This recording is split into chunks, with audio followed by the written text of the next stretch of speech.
गरीब की 3 मंजिला झोपड़ी, अमीर का 1 मंजिला पक्का मकान। क्या मैं भी तुम्हारे साथ तुम्हारे घर की छत पर आ सकता हूँ? हाँ, क्यों नहीं। अब हमारा भी नया घर बन गया है।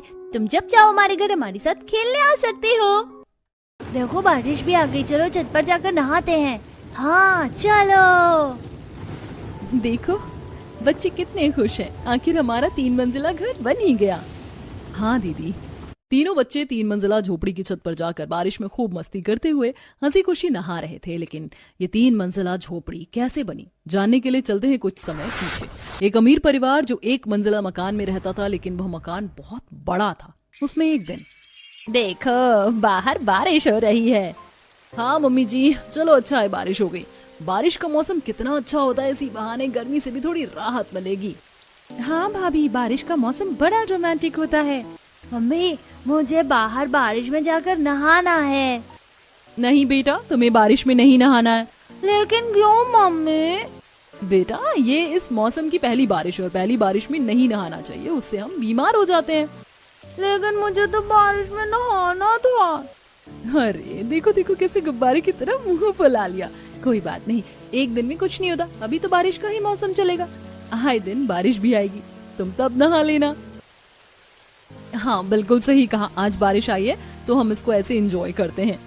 मैं अभी सबके लिए मस्त गर्मा गर्म चाय पकौड़े बना कर लाती हूँ।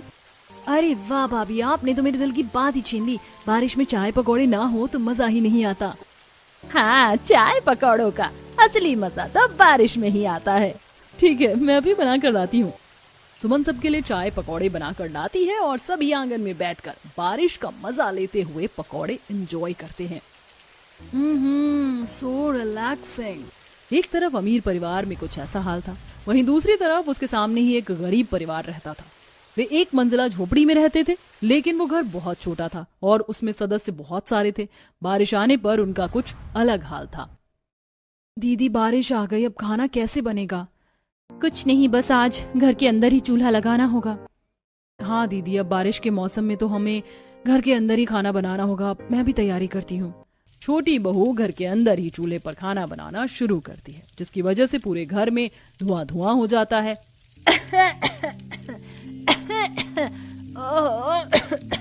इस धुएं ने तो मेरी आज जान ही निकाल देनी है। माफ करना मम्मी जी, लेकिन आज बारिश आ रही है, इसीलिए हम बाहर खाना नहीं बना सकते। तो आज हम इसी वजह से घर के अंदर खाना बना रहे हैं।